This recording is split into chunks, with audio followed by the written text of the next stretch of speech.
evening, everyone. It's the Evermore podcast. This is Chris and Mark with your What's Going On show. Mark, what's going on? How you doing, mate? You okay? Sorry. Microphone issues. There we go. It wouldn't. What's going on? Oh dear me!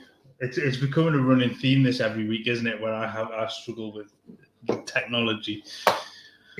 I'm good, man. How are you doing? You're supposed to be the technical support on the channel, mate. How can you struggle with technical stuff, mate? Come on, as technical support, I am the Apple genius of the Evermore podcast, aren't I? am absolutely but as useless as chocolate.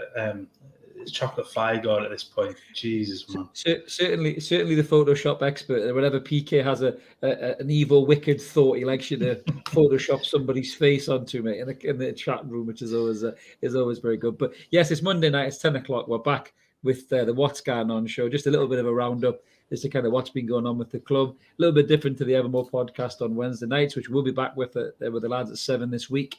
But yeah, so we're just going to talk a little bit about what's been going on through the week. Really, we're live tonight, guys, as always. So please jump in the comments, as I think a couple have already. So evening to you too, BT. Good to see you again, buddy.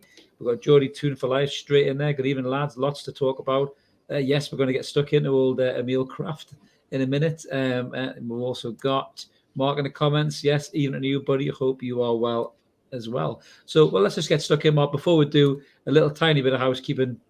If you haven't already, guys, please click that like and subscribe button. I've seen some familiar faces there, so I know you guys are probably subscribed, but we're on over 1,400 subbies now, so really appreciate that. Thanks, everyone, for the love and all the lovely comments for the videos, the live shows, and the Rumour Hazards as well. But we'd love you to get us to 1,500 before the season starts. We're not too far away, so if you're new, smash the button. Would love that. I just say, yeah, utterly amazed at this, and just thank you very much to everybody who's got involved and just keeps chipping in. I'm just looking at a comment from BT. It looks like I need a pre-season rest. Thanks, man. Do I look that bad tonight? That's harsh, man. Do you know what, BT? That's parenthood and having a puppy for you. That is me. Mark looked so youthful before that. Honestly, he's just drained him of all of his youthful good looks, mate. It's horrendous. Poor bastard. So, let's get stuck in the first category, Mark. Before you get any older, you're not like Benjamin Button. You're going the other way around, mate, aren't you? Yeah. So, well, I can't talk. Christ almighty, I'm only 23. Right. Let's get stuck in. So, the first category we've got is Burnley Blitz. So, if anyone didn't see, we had a bit of a behind closed doors game against Vincent Kompany's Burnley. I think Burnley could have done with Vincent Kompany probably playing for them, mate, because we smashed in 9 goals throughout the course. It's a bit weird when it, Mark. It was almost like 4 halves, wasn't it, really, or something like that? 4 separate 45-minute games, wasn't it? So yeah, it was a bit of a weird one, but I think in the interests of pre-season fitness and just putting players against different opposition and stuff, it's quite a good idea actually, and it looked like one of those sort of school game things where you had multiple games going on next to each other, and the ball kept going into the wrong pitch, and that game kept having to start it. Yeah, that's what it reminded us of. But it's the A teams and the B teams, like the shit players and the good players. Yeah, absolutely. Exactly. Well, it's interesting because there were some decent goals. Looking through the games. I mean, obviously there was some tight ones. I think where we played Burnley's first team. I think wasn't it more or less, and Maxi got the goal. I think in that game was 1, or that half was 1-0. We battered them. I think it was 5-1 was another half. Lovely finishes by Joe Willock as well, especially that little dink finish, Mark. Wasn't that was a lovely finish? Yeah, I mean, did he pick up a couple? Miggy picked up a couple. So I mean, Miggy seems to have found his goal scoring touch in pre-season, and hopefully that for him continues on. Absolutely. I was going to ask you a little bit about Miggy, actually. Just lovely comment from Jack there. Organised chaos, that's what I like to call it. Yes, mate. Well said, Jack. Well said. That's our plan anyway, mate. We're sticking to it. But obviously good. You're good to see Miggy in the goals, and quite an interesting one because I mean Miggy's one of them players, isn't he? Like you look at how well Eddie Howe has done with the likes of Joe Linton and Emile Krafth, which we're going to come on to in a minute. It's common knowledge he's got a new deal, and rightly so. I think as BT said as well, we're going to get stuck in that in a bit. But it makes you wonder if Eddie Howe can get Miggy into, it's almost like Pinocchio, isn't it? Like a real boy. Like he's been pretending to be a footballer for some time, isn't he? He's got the speed, he's got the tenacity, he's got the desire, but he just can't cross the street like a real boy. He can't pass a ball or shoot like a real boy. And if Eddie Howe can turn him into that kind of a player, I mean, we could have a hell of a player on our hands, mate, coming for next season if Miggy can get going. Well, if a little bit more time spent with him, you've seen what he's done to Emile Krafth playing at right back and Joe in the middle. So if he can work his magic again with Miggy, my God, he could turn into a player. But I do think he's got the passion, he's got the desire, he's got the work ethic down completely. There's no issues there. It's always that final product, isn't it? And we'll see if he can, if he bursts into the season with confidence. You never know, he might just have a season, and it might put to bed some of those worries about that right hand side as well. So the way things are going with the window. Yeah, we'll address that, I think, as well in the transfer update. But just a good point Mark made in the comments there. Let's see how well it does against Benfica. That's probably more of a true test as to his ability. But there's a name that's been mentioned there in some of the comments as well. I think Jack mentioned it as well, actually, but Elliot Anderson looking really promising again. I mean, we've spoke about Elliot on a few episodes now, haven't we, through this pre-season. And he's come back pre-season. He just looks stronger, he looks bigger, he looks like he's put the graft in, and I think he just looks like he wants to tell Eddie Howe he wants to be part of this squad. He obviously has the benefit of not taking up a first team place. I mean, it's not transfer talk in a way, so we might as well address it now. Eddie Howe was talking about Matty earlier, and everything he was saying about Matty was almost basically saying Matty's not part of my plans. He was saying he's a lovely lad, he's great around the group, he's Newcastle through and through, but we might look at a loan deal for him. And with Matty being in the last year of his contract, you kind of think, right, that's probably Matty's, swan song, he's probably gone. Whereas with Elliot Anderson, the lad's got something, Mark, hasn't he? It was, again, a back post header like he scored for Bristol Rovers in that 7-0 game. Shit goalkeeping, obviously, but, brilliant to see the lad getting stuck in and getting goals again, mate.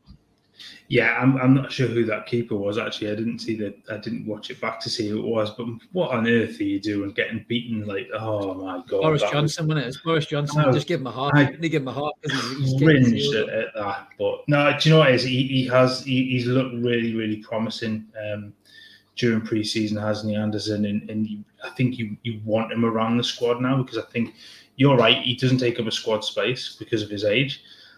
But he's in that pecking order now for those sort of attacking berths, and you really want to see what he's capable of. And you touched on Matty before. I think if Matty goes out on loan, I think that's probably him done. I don't think he's going to earn himself a contract while being out on loan. I think that earns himself a move away. Well, the Lynchman's made his mind up, which shouldn't surprise any of us who know what James thinks about Matty Longstaff. I don't think James would trust Matty Longstaff to fetch him his morning paper, I think, to be honest with you. I think he'd think the delivery was off. He'd end up next door's garden or something like that, possibly. But yes, I think, to be fair to Matty, though, we did say he has been bruised, sadly for the lad. Loads of promise when he first come on.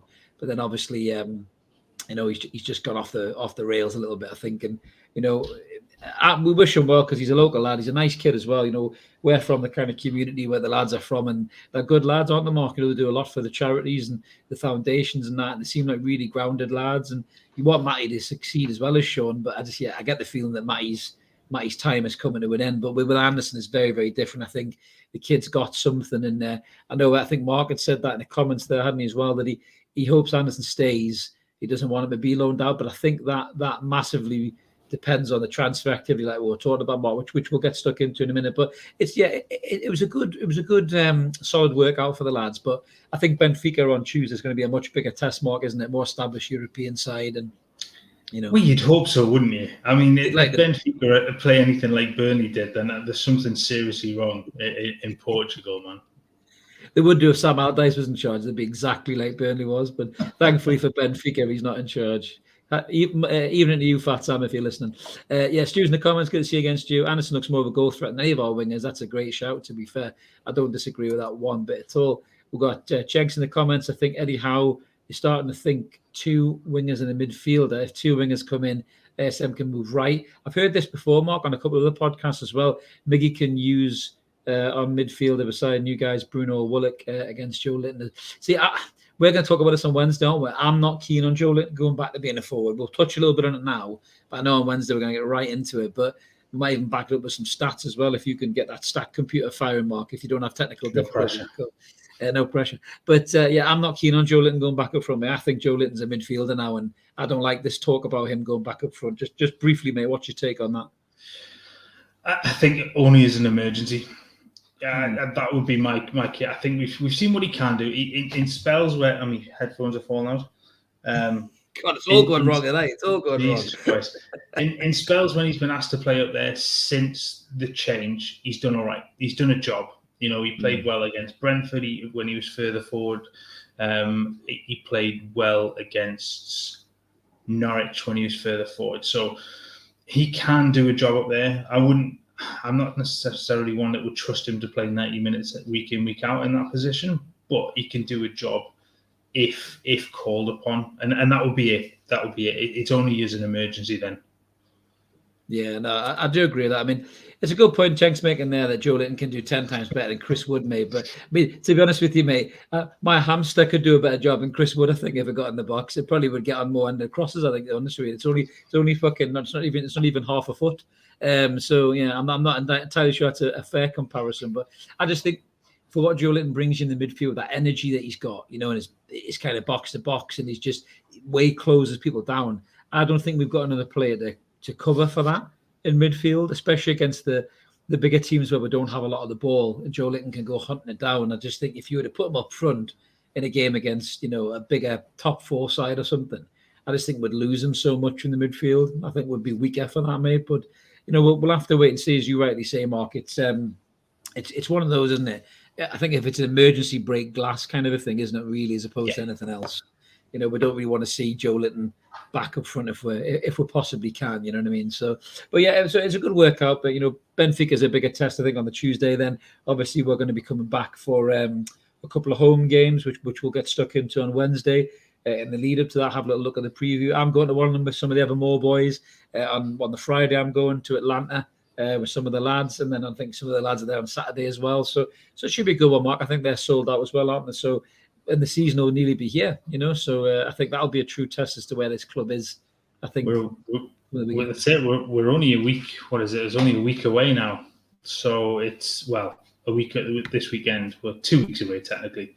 I guess it's not far. It's come around really quickly when you think.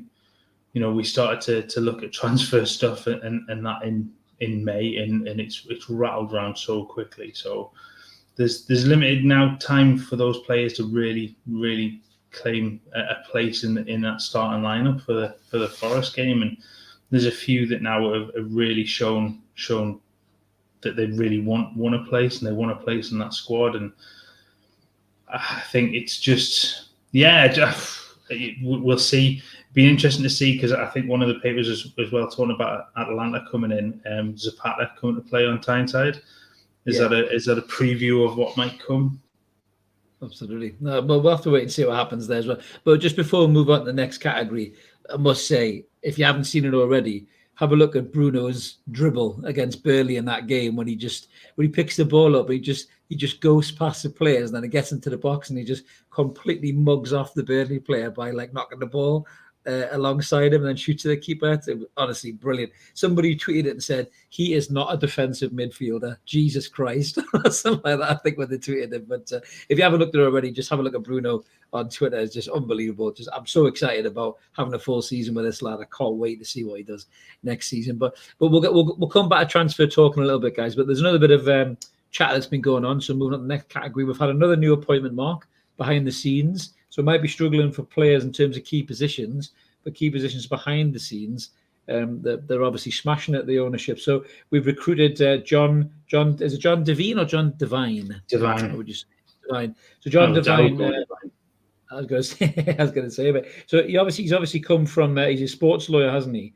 And he was handed temporary stewardship of Chelsea when Abramovich stepped away. So he's obviously used to dealing with massive clubs and and maybe controversial owners as well, which probably helps him on a CV for Newcastle United, to be quite honest with you. But he's an experienced lawyer. He works for the Newcastle law firm. Is it Muckle LLP in their legal team? I think he's from Gateshead, is he not, John? I think he's a Gateshead. He's a Newcastle fan, so yeah, and you've touched on it there. He was one of the 6 trustees handed the stewardship of Chelsea, so he's got connection to the game. It's not just a totally random one. And I think this is all about Newcastle building that base now of moving away from Ashley on a shoestring and building up as many levels of the club as it can, so they've got the best in every area now. So it's another one of those. It doesn't mean an awful lot to anybody, but it's another positive step in the right direction for the club. Well, no more casino bosses and direct land buyers or pub landlords from Mike Ashley's previous recruitment pool. But there was just a little bit of a job description here just to read that out, and it just sounds, the club's way more organised than it ever was before. It says Newcastle United Football Club have ambitious plans to top the Premier League and become a global force in the game. To achieve our goals, the club is scaling the business and needs to build a higher caliber, robust legal department. I mean, that in itself just screams, proper strategy, proper structure, doesn't it?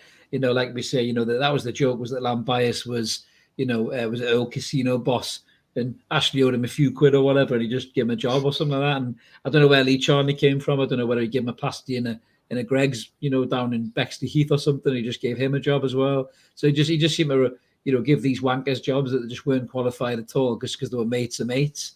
So it's great to see that, the new ownerships obviously, scouring the football community and the football business world to get the right guys on. So yeah, I think it's much better. We've got a comment from was it Jolly Tune for Life? Is it Robert Muckle, as they were known? I only know because they were my solicitor on my divorce 21 years ago. Oh, fair enough. Jolly Tune for Life. So you seem happy about it, mate. So he obviously did a good job. So happy days, mate. Well, as happy as one can be from a divorce, mate. We are very happy we're divorced from Mike Ashley. Let's say that, because that was the best divorce I think anyone's ever gone through, to be fair. But as you say, Mark, it might not mean a lot to a lot of people, but it just gives you that confidence, mate, doesn't it? That behind the scenes, moving forward, we might not get all these amazing world-class players in this window, but moving forward, with the way the club's going to be structured, having guys like him in is only going to be good, mate, isn't it?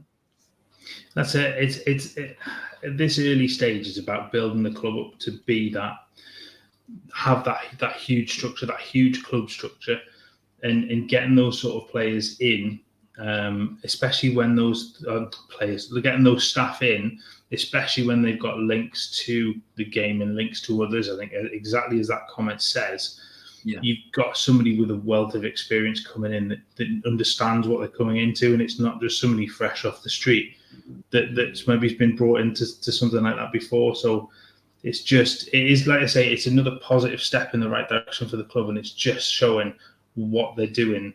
And it's not just about the playing staff; it's about the entire club structure, and they seem to be just nailing it now.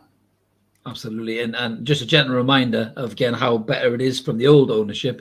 Is Stu saying, is the new NUFC management team better than Dennis Wise? I would say they are, Stu. And in the words of Deck, he's a very small man, as he used to say on I'm a Celebrity all the time. So, yes, mate, we'll move on from that little shithouse. And he'll just be a cliff note in the history of Newcastle United. The reason we didn't sign Luka Modric will always be the reason I remember that little prick, Dennis Wise. You remember that?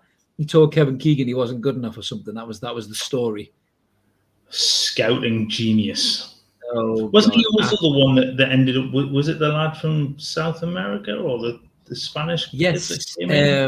What was he called? He watched him on YouTube, so thought he was a great. Was it Gonzalez? Gonzalez, yeah, and he was like, I don't know what the fuck he was, to be honest with you, but yeah. So we'll try and move on to some more positive news there, because I did see Mark's comment there about what are the rumours of PSG wanting to get rid of Draxler. So it's a great way to move on to the transfer later. So we did a rumour has a video on Draxler. Mark, that should be out tomorrow morning, mate, shouldn't it? I think we're going to get that up. Yeah, at 7 o'clock as always, guys. So check the channel out for that. So Draxler's an interesting one. I think we talked about it in the video. 28 years old, peak of his powers. Was a very exciting prospect in German football at one point, mate. But another one of these guys who goes to these big cash-rich clubs like PSG and just doesn't really catch fire, doesn't he? So I think the fee they're talking about is reasonable, isn't it, Mark? It's £13 million. Not bad, that. I think, well, I'd read something that it was somewhere between 20 and 25, maybe he's pushing that. For Draxler, was that not for the French lad, the Ghanaian lad? There was a bit of. I think there's so many reports about so many other players. You can look at some and they're 10 to 15, some at 20 to 25. it's really difficult to kind of keep up with them. But I wouldn't pay 25 million quid for him. Like, no, I don't think I would. Two goals or whatever he got. Although at 28 years old, he's still got bags of time left in him, and he is a terrific footballer. He's very skillful, good at running the ball. But I think if you can snap him up for somewhere around 13, 15 million, my God, you're looking at then that's in the realms of the Trippier and Burn deals where it's an exceptional value. Experience as well, over 58 caps for Germany, that this guy can play in high pressure games, and I think he would help the likes of Elliot Andersons and Joe Willock's and even Longstaff's and all these younger players looking at an experienced player like that who's done everything in the game really in terms of playing at the highest level. So yeah, I think he would definitely be a good addition to the squad. As Mark rightly says there, he's going to need to get regular football to go to the World Cup, so you never know. So I think that's a fair shout. But BT's just backing up what you're saying, Mark. 20 to 30 million euro has been mooted in France for Draxler. So I suppose if you go at the lower end of the scale, it might be about 18 million quid or something like that, around about that. Or something. Yeah, I think that's reasonable. For a player who hasn't played.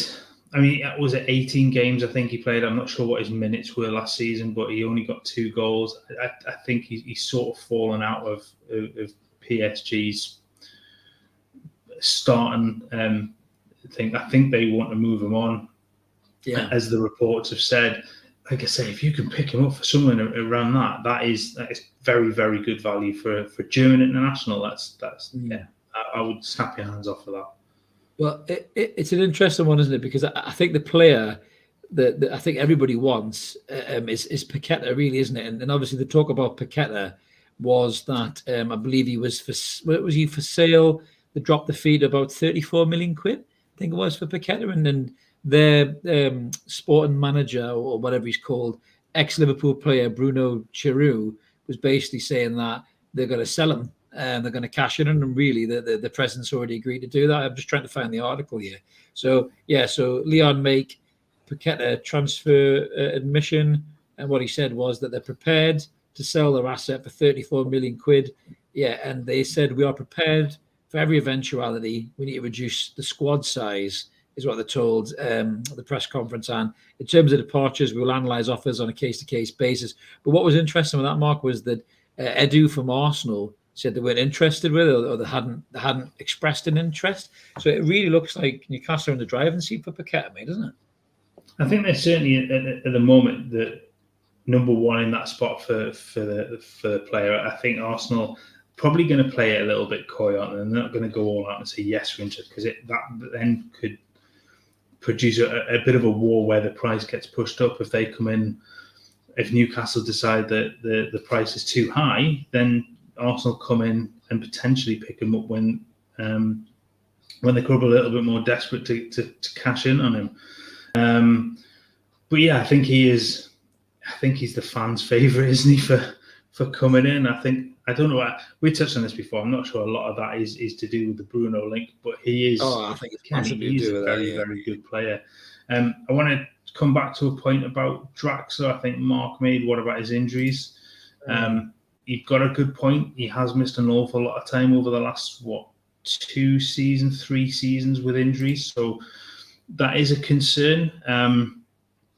But again, if you're picking him up for a reasonable amount of money, it's not as big of a risk. If you're paying 13, 15 million for a player, that's not as big a risk as, say, if Paqueta's got that sort of injury record and you're having to pay 30 odd million for him. I think it's you've got to weigh it up there, risk reward, and I think that you've got a much higher ceiling for him at that price. So I wouldn't be too concerned about that. Yeah, absolutely. It's a nice comment there from BT, just probably showing how crafty Eddie Howe is with the press. So Howe was recently asked if Newcastle's next transfer would be the hardest, and he replied, "You're trying to lead me with your question, but it's a good question. Yes." So he knows, doesn't he? Eddie knows how difficult these positions are going to be. I think we said it on the Evermore podcast last Wednesday, didn't we? These are the hardest positions in football to get, goals, creativity. And because of that, they're the most expensive positions to recruit for. I do think there's been an element of piss taken, though, by other clubs. I think with Diaby in particular, I think Leverkusen just didn't want to lose the player. And to be fair, Diaby, I know you said maybe they saw something in his attitude. if anything, I think it probably speaks volumes of Diaby's attitude being on the right side of the radar, because he's not courted it. He's not caused any controversy. He hasn't made any comments. He hasn't done any spurious Instagram posts. He just got on with it, and he's turned around and said, right, I'll be at Leverkusen next season. So fair enough. You know what I mean? You're not referring to anybody by the name of Jesse when you mention Instagram posts, are you? Listen, I can get that one in. I can neither confirm nor deny I'm talking about a player like that, but I can't confirm he has 16 backing dancers. But yeah, so I think I've been quite impressed with Diaby. I'm one of them, yeah, absolutely. I pulled my hamstring the other day though, so I can't do it anymore. Yeah, but I think for me, I've been impressed with Diaby because of that reason. I think he just looks like a real model pro for a young lad as well. So fair play to him, you know. And if we get him next season, then fair enough, brilliant. So we've got the Leroy is in the comments saying, "Are we earn for Drax, or is he another name off the telly and films along with Muniz, Alex Murphy, RoboCop?" Was Drax a Bond villain? Was he Moonraker's Bond villain? Someone might have to put me right. That was, that's an interesting one. That is a name. Well, there you go. Can we just because this is the first time through me. Scotty, thank you very much for that, man. That is, thank you very much, Scotty. That's awesome. Yeah, I was a bit confused myself there, Scotty. I've seen these on other channels. It's the first time we've ever had one. I wasn't sure whether you made a mistake there and you wanted a receipt or something, mate. But I really appreciate that. That's amazing. Thank you, man. Thank you. That totally threw me as well because I've never seen one of those either. So, but no, that's amazing, mate. Thank you very much for that. Top man. And his comment as well, he's just saying we might be finished until January. We'll just have to see where we are. I hope not, mate, because I do think those two areas are so key. You know, we just need to get those players in, absolutely. You know, and I think the balance of the side is out of whack without it. Really, I really hope that Eddie Howe pushes hard for that. Mark saying that because Diaby is staying, that's good for us. We'll have European next season. We'll sign, and then maybe that is what these players are thinking too, Mark. You know what I mean? That for them, it's a big move, isn't it? I mean, you know, Diaby's obviously in that French setup, isn't it? You know, and he wants to be playing in the Champions League to retain that place because that's a very competitive squad, you know, and maybe with us not being there, you know, then maybe he's just thinking, I'll see how they get on and maybe readdress it in the summer. Yeah, I think that's also a reasonable look for some of the players as well to go, I'm not sure. I'm not gonna back them away like others. You know, like Ekatike. I can't speak tonight now. Just call him a shit house. It's easier. Shit house. There you go. But if he's only 22, isn't he, Diaby? So he's got a decade ahead of him. So staying at Leverkusen isn't a bad thing for him. I guess it gives him much more time to develop as a player. Yeah. And if you can go back from in the summer, when he's had another season under his belt, when you've got European football to throw as well, there'll be more money to throw into this as well. The only worry then is that the price rockets. Because if he has a brilliant season, that price goes up by 15 to 20 million. That is the concern. BT's making a good point there. If they're too expensive, you've got players like Draxler available, a much more reasonable fee. Absolutely. I couldn't disagree with that at all. Stu's saying he heard Ziyech wants to leave Chelsea. I think they'd be maybe a loan him out. I'm not sure he would come to us. I think he might see himself as too big of a player. Hudson-Odoi, I think, might come to us, and I'd really like Hudson-Odoi. I really do think he would be a cracking addition to the squad. I think Jordy in Canada's saying Hugo Drax was the villain in Moonraker. I think you said that, mate, didn't you? So you do like a Bond trivia, you though, Mark. Yeah, you'd be good at the Bond trivia. I think at the pub quiz questions, mate. We'll have to get you to Jimmy's.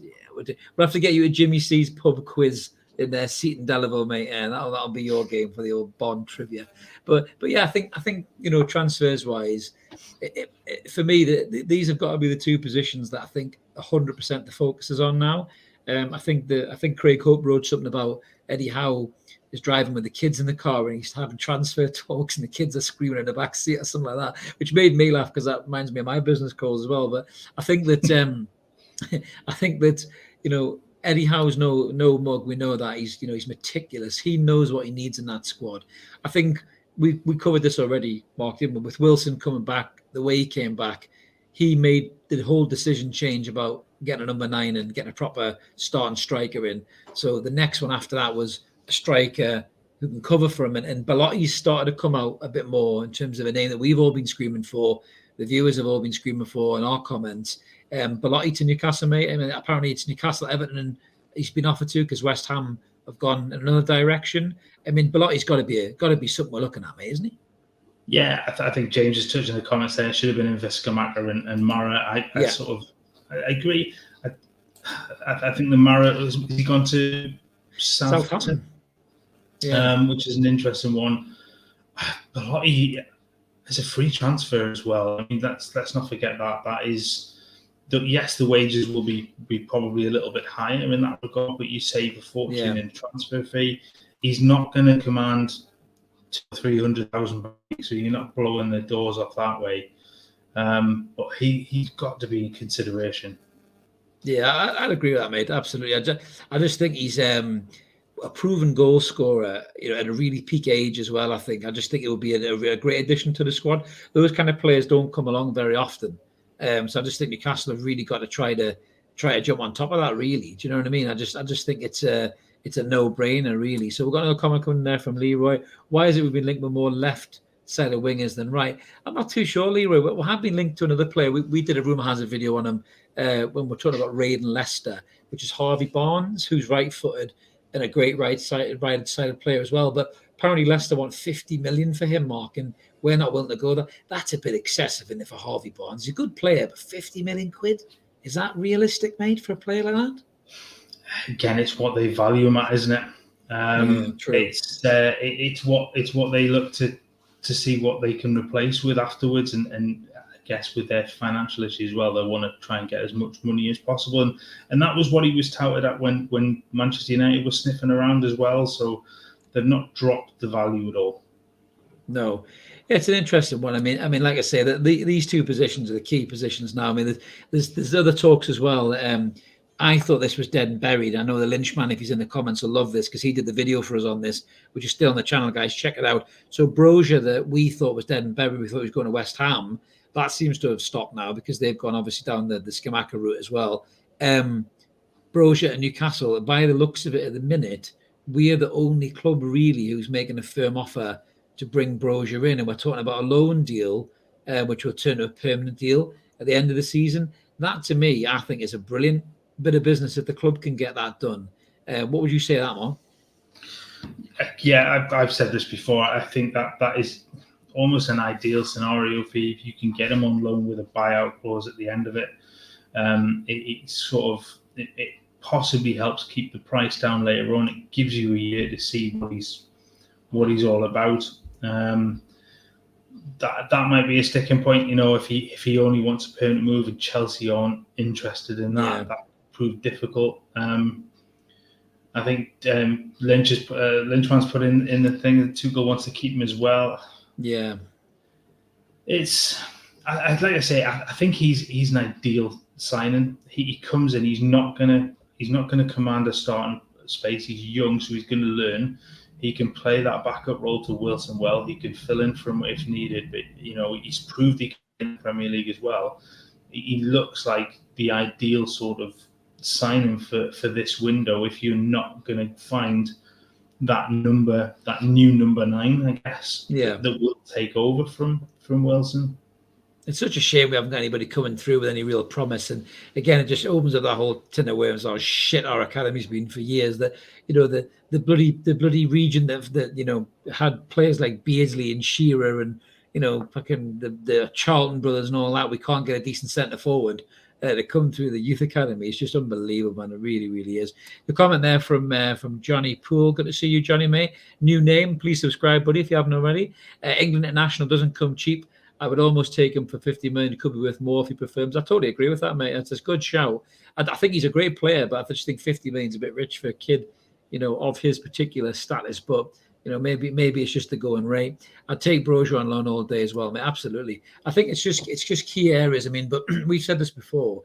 If there's players available because other teams are weak financially or having trouble, which is what Leicester are reported to be. And I mean, if you can get a James Maddison, even if he's 50 million quid, to me, that's better business. I think there was a comment about is St. Maximin leaving from nobody there. I don't think Maxi's leaving, but I said this in the video I did about the Leicester raid.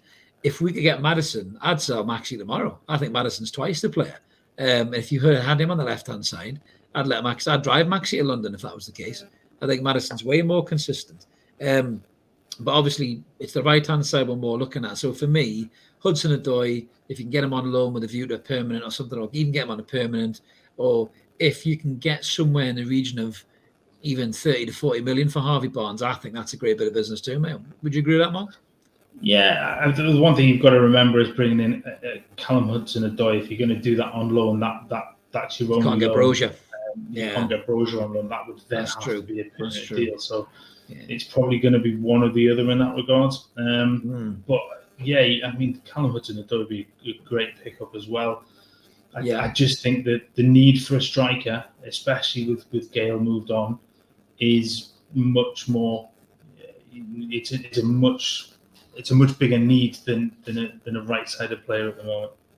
Absolutely, that's a good point about Sulemana there that Leroy's put in. We have done a video about him as well, mate. It is coming up soon, so keep an eye on that. Be the next couple of days, mate, on the channel. We did a video on him. Less hairpads too, we'll love it. And Mark's saying, tell me when to book a taxi for ASM. Absolutely, mate. We might even get an Uber. We might even go all modern and cool for ASM just because he loves to be a trendsetter, mate, doesn't he? And Stu's got any more news on Marco Asensio? That's gone quiet, that, mate, hasn't it? Asensio, it looked like it was gathering speed, didn't it? And then it's all just gone a bit quiet, that. So I'm just not sure whether there's a list of 4 or 5 players and they're waiting for an answer off one before they go to another or another. Do you think that's probably close to the truth, Mark? Or? I don't know whether something like the Asensio link just comes back to whether it's agent talk as well, that there's very little concrete movement. I think the latest on him is that Spurs are looking that direction. So it very well could be that he finds his way to the Premier League, but in London. But again, you just come back to I mean, we've had this comment before about this.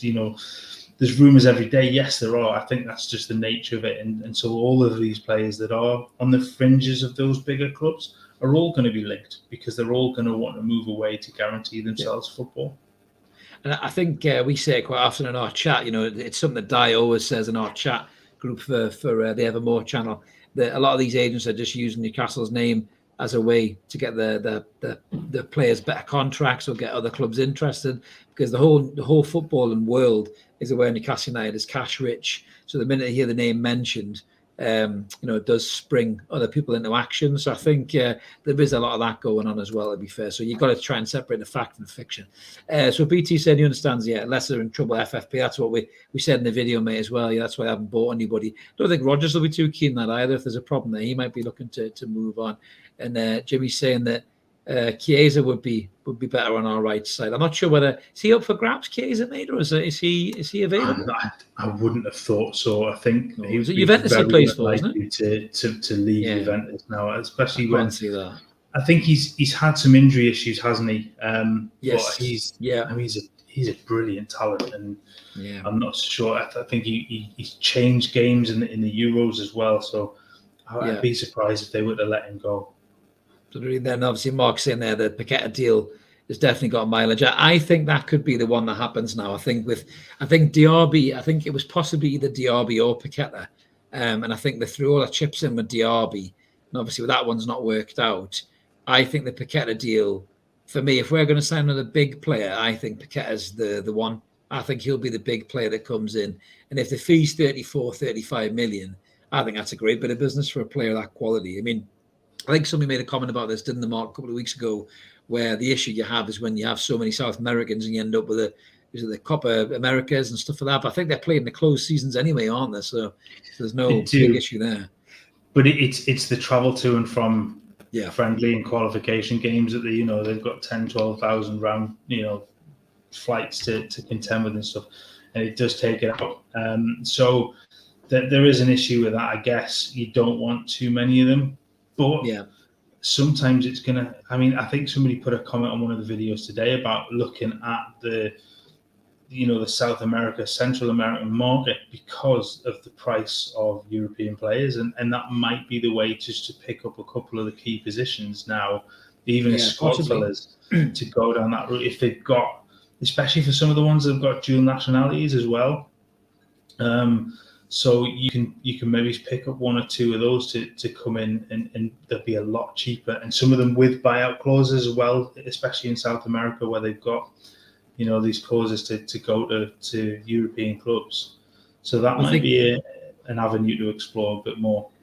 Yeah, I think obviously with getting all these football guys into the club behind the scenes, I think they'll have scouting networks, scour across the world, especially guys who've been involved with the likes of Chelsea and Spurs, like Eames has, and Eels has, and and obviously Divine as well, so that they might have some input in terms of those types of contacts in the game if we haven't got them already. Interesting comment here from BT that Chelsea are not using their own money to buy players. They've leveraged against the club for 180 million. This is really pissing me off, this, because like I said a few times, we're supposed to have all this money, and I love the way that we're doing things the right way, but you see Barcelona buying these massive players, leveraging against the club, Chelsea as well. I worry sometimes that we might get left behind a bit, but I know the chickens will come home to roost, and if these guys don't finish, by holding the Champions League above their head at the end of the season, they'll be fucked. So I do kind of get that, but it does piss me off a little bit when you hear about these clubs. These financial fair play rules seem to have so many back doors, that these clubs can get around, Mark. It's just annoying, isn't it? The whole thing, I mean, the Barcelona thing is so frustrating when you look at how much money they're able to spend when they're basically pretty much bankrupt, I guess. Well, I think somebody said the other day that they've got something like 1.5 billion euro worth of debt, which is just absolutely insane. You look at the way that Manchester United is run in so much debt. I think even Burnley are pretty much leveraged on that regard as well, which is it's just a shocking way to go at. You kind of have it's all with a mortgage of the club, isn't it? There's no. It just frustrates you because you get hammered for FFP if you are, I guess, for want of a better phrase, a smaller club. And the big clubs just constantly get away with this. It's like tax laws, isn't it? For the rich, there's always a way out of it. Yeah, sadly, mate, it seems to be the way of the world. The bastards who've got the money are able to weasel their way, in the back doors as well. Leroy's got a comment there saying, "I've got a good deal. We'll let Spurs have Asensio, and then they can let us have Kulusevski on the cheap." I'm not sure they'll go for that, mate, but I like your way of thinking, mate. I do. Got another comment there from Johnny. If we got Paqueta for around 35 million, it would be such a good value for money signing. Yeah, absolutely runs with the theme of our transfer window, except for Chris Wood.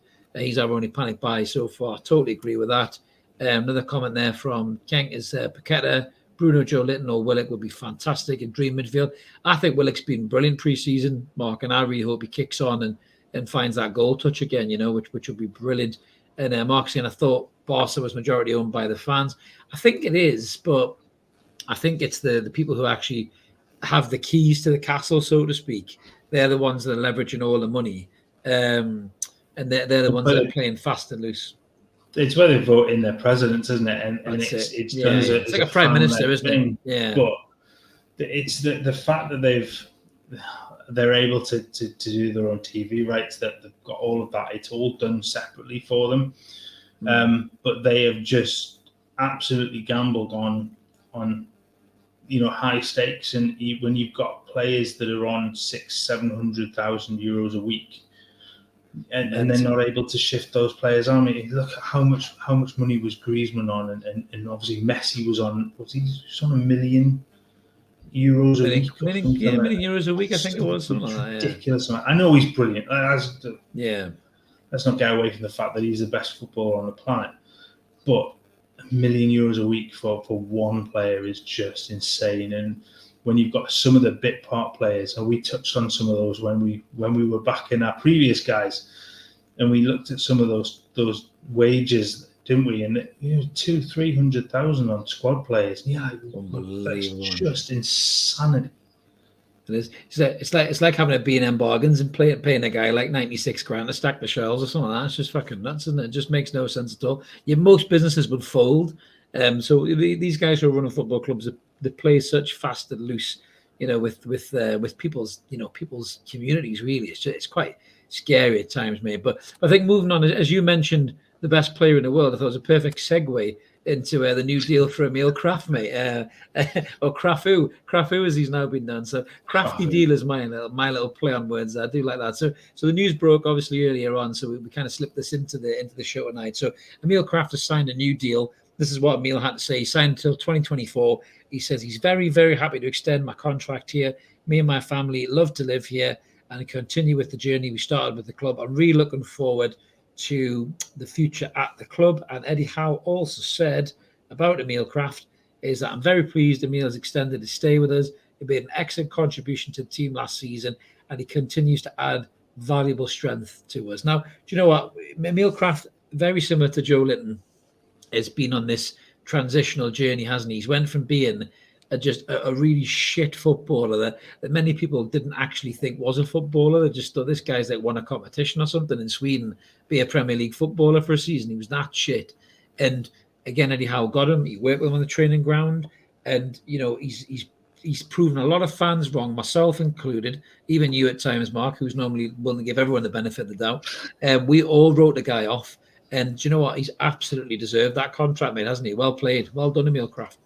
He absolutely has, and when you consider when Trippier came in, I mean, it was all doom and gloom when he got that injury. Thought, well, that's it, gone, because you got, well, what have we got to come in? I think was Manquillo still injured at the time as well, so there was Murphy right back. Yeah, it was one of two, and do you know what? He came in and he was brilliant. He's not Kieran Trippier. He's never going to be. But steady Eddie, wasn't he? He didn't put a foot wrong really for the rest of the season, and he's absolutely deserved to take a year on his contract. And it just gives you, I think we touched on this at the end of the season.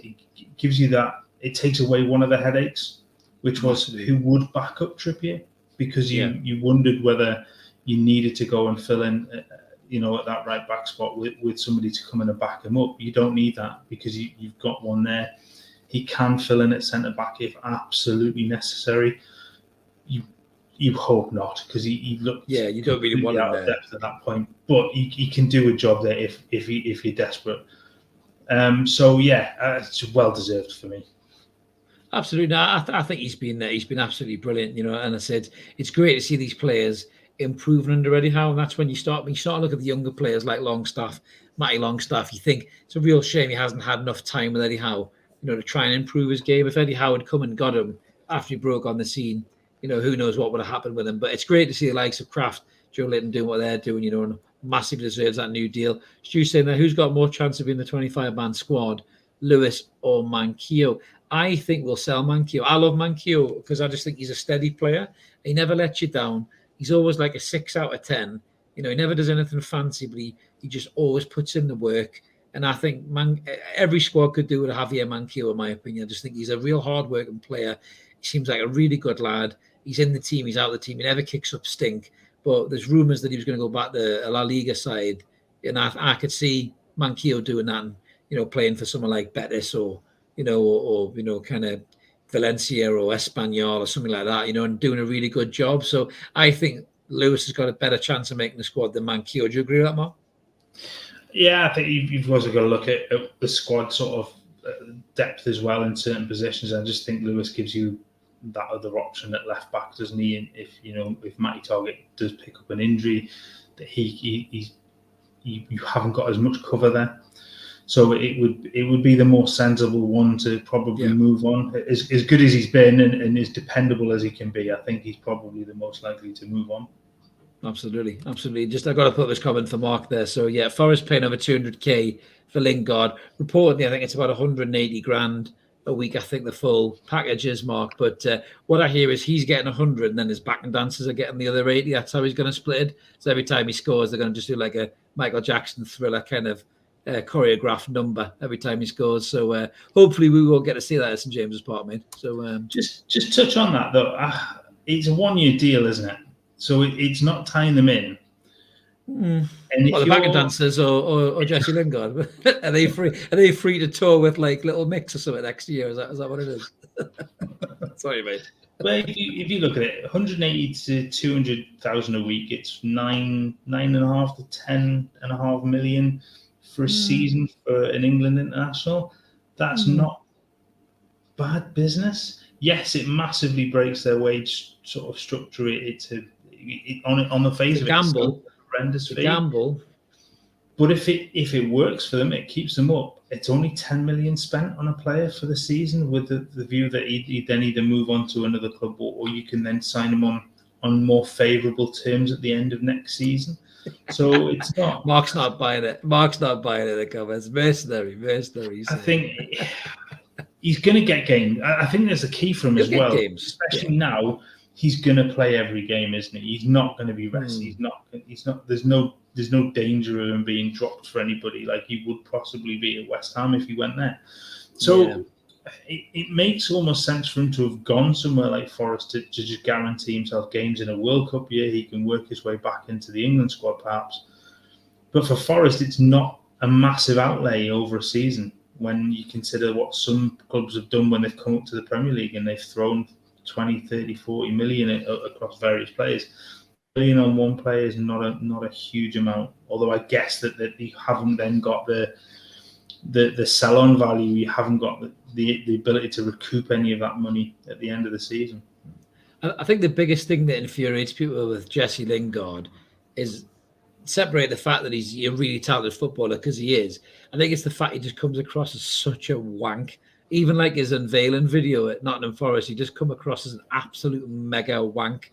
Giving it all this shit and baby, like he's a rapper, and you just think, mate, just fuck off and say, really excited, can't wait for next season. Come on, the fucking Forest or whatever, just don't stop being a dick. That's the bit that winds people up.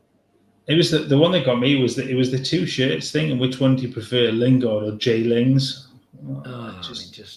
Wank. Just put wank on the back, because that's what you are, a wank, mate. Just W-A-K. If I was a kit man, I would write wank on the back of a shirt and just say that's because you're a dick, and then that would be it. You're not a kit man, Christopher. That's why I'm not a kit man, because I'd obviously get sacked by Nottingham Forest. But it'd be funny though. I'd go down as a club legend, I think, mate. But just a couple more comments coming there. Scott Leroy saying, "I feel like the footballing powers that be are just waiting for us to go right stuff in the top six."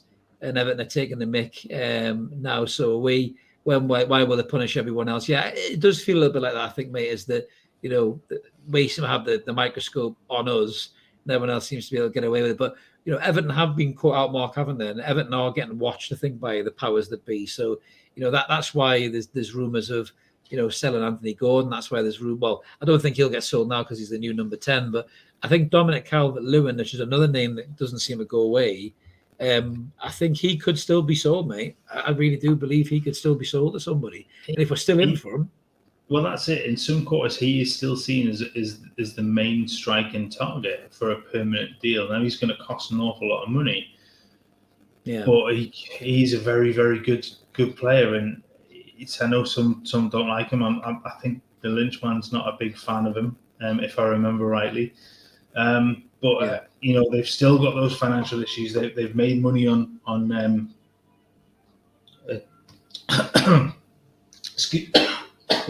Mark's just choking a bit. I think just to come in there quickly while you're choking to death, I think the Lynchman's not a fan because he can't pull off dresses like that. He's not got the legs for it. So I think that's the reason why he's really. I shouldn't really make you laugh when you're choking, mate, but I think that's the reason why he can't do it, to be fair. So we can see there in the comments that Mark's not a big fan of DCL. I think the problem is Dominic Calvert-Lewin. I think if you finish choking to death, Mark, I think he's good on the pitch. But I think he does give you another distraction off the pitch with the way he does his fashion and all that stuff. And I know that's a modern day footballer, though, isn't it? You know what I mean? But if he's doing it on the pitch, I don't give a fuck what he's wearing. He could be wearing a bin bag for all I care if he's doing it on the pitch. Mate, so. If he scores you 20 goals in a season, who cares what he does off the pitch? I'm of that opinion. Like Lingard could do the same. Yeah. I really don't care about the Instagram players if they put the shifts in on the pitch. The problem with a lot of them is they haven't. Look at Pogba at Man U last season. He was absolutely shocking for most of the season, but he gives it big uns on Instagram and stuff. Exactly. And you're like, just concentrate on what you're paid to do first, and then you can do whatever you want afterwards. But give us 100% every single game, and nobody will care. So it's absolutely, mate. I must admit, I am looking forward to Joe. I am looking forward to Joe Linton leveling Lingard in that first challenge of the game at St James's Park. Like, I'm just going to be sitting waiting for that all game. Just a couple of comments on some defenders here. I think, tell me if you disagree, Mark, but I think with Krafth getting this new deal, and there's another comment about Fernandes I want to put up in a minute. I don't think we're after any more defenders. I think all these links, as good of a player as Demiral is, I don't think we're going to go for him. Kenk, I don't think we are going to sign him. And as BT saying as well about Fernandes having a part to play, I think Eddie Howe will be looking at his defensive unit. And if you look at the players that he's got, you got Kieran Trippier right back. Obviously, he's the captain in my opinion. He'll be the captain. It's going to be either Burnham Botman or Sharon Botman, Matty Target at left back. Cover for those guys. He's just signed Krafth on a new contract. He's the cover for Trippier. Lewis and Dummett are cover for Target.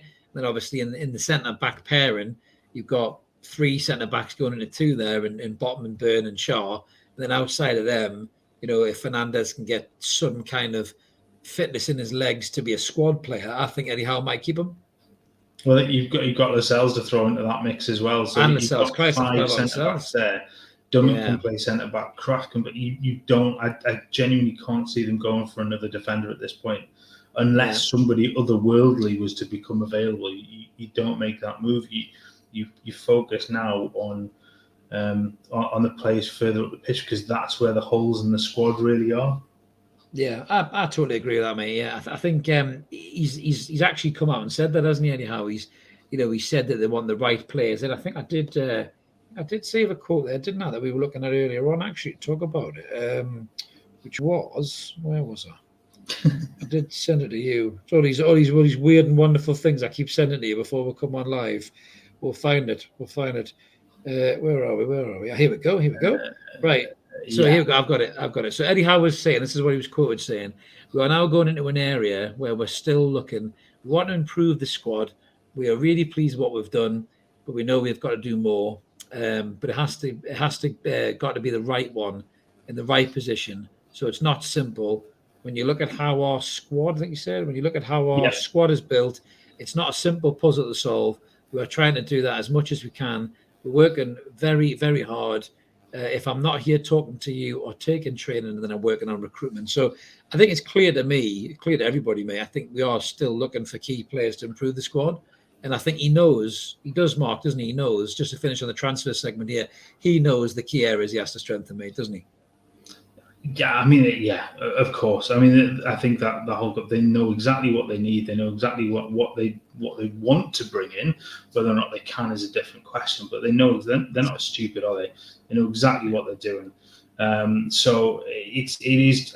I think it's a matter of time. I think they're just working relentlessly to. And he touches on it. It has to be the right player. It's got to be the right one for the right position. Just going out and signing anybody, those days are gone. Yeah. This has to be the right person. We'll come back to the PK no dickheads policy. They've got to fit into that, because that's been the way that it's gone so far. Absolutely. Well, that's a nice segue as well, mate, into our last category. So we talked a little bit about this on the last show, which was the Evermore Fantasy Football League, or FPL, that you're putting together, mate. I'll hand you over to take the reins in this in a minute, but we were talking about getting a prize for this come the end of the season. Possibly we might get a PK no dickheads policy T-shirt done up, maybe, and that could be the prize. Actually, that'd be quite a good prize. That's a brilliant idea. I think PK would like that, mate. But I'll pass it over to you, mate. So tell the viewers a little bit about the FPL, the Evermore FPL, mate. Yeah. So the link's in the description of the video. Again, like guys, if you do want to join the league, again, it's a bit of fun, isn't it? My instinct was to let's have a prize at the end of the season for the winner. Obviously, discounting one of us, I think we're playing to beat the Lynchman at this. He just seems to be a professional at this, so we'll not include him in the conversation. Sorry, Lynchman. But yeah, so I think what we'll do is we'll put a shirt on the line. So home or away shirt at the end of the season for the winner of the league. It's a nice prize for somebody to get. So yeah, I'm happy to go for that for somebody. So yeah, if you want to get involved, like I say, links in the description underneath. And we'll, we're as somebody put in the comments here, we're 12 days away from the league. It's not 1 week or 2 weeks, it's 12 days. So 12 days, absolutely. I might even play myself, which I notoriously we need never you do. involved. I know, I never do because... Go on, mate. No, I was going to say, give you an indication. I have done my first draft of my squad, which here he is. For everybody. So that's my first view. It is subject to change. Interestingly, at the moment, I don't have any Newcastle players in there. But that's a cardinal sin. That should be a rule that we have to have at least one Newcastle player in our team, mate. That's disgraceful. I was looking at the first few games of the season, and some of the biggest I do have some easier games to kick off with. So I'm looking at points hauls before that. So, like I say, come and get involved in it. We'd love to. It's a bit more crack for the season, and it's something to take the mickey out of everybody for, and you can laugh at me as the season goes on, because I'll just get my team on paper always looks brilliant at the start of the season, and by week 2 I'm bottom and just crying. And it's when you forget to swap players out, you make me laugh. You send me a message and you go, "Oh fuck, I forgot to swap that player out." Jesus Christ, that just makes me laugh. I remember like 5 minutes after the deadline, I'm trying to log in, going, "Why isn't it? Oh God, I've missed it again." And it's just So. I mean, you beat me. That's a given. So. Oh yeah, but I think you'll beat me as well. To be fair, I could potentially be the Steve Bruce of this league, mate. I'm a bit worried about that. It's all about the accumulation of points for me, I think, come the end of the season. But that's a great way to end. But we're done for this week, guys. Thank you so much to everybody in the comments. We love having you on board. It really helps the episodes flow. And as I mentioned at the start, if you haven't already, please click that like and subscribe button. Help us get that 1,500. We had some love for that earlier on in the comments. So thank you so much, guys, for smashing it in there as well. We're going to be back on Wednesday with another Evermore podcast. I think me and Mark are on the show with hopefully with Dan and Lee as well, which should be a good one. And then we'll be having a look at everything else that's been going on with the club, as well as talk about this Joe Linton up front stuff and why we don't think it's a good idea. So make sure you tune in. The new time at 7 o'clock is going to be the new time for Evermore on Wednesdays. So we'll see you then, guys. Until then, let's keep supporting that team of Core United. Let's enjoy Benfica, and let's see how we get on. We'll catch you later. Have a good night. Take care, guys. See you later. Bye-bye.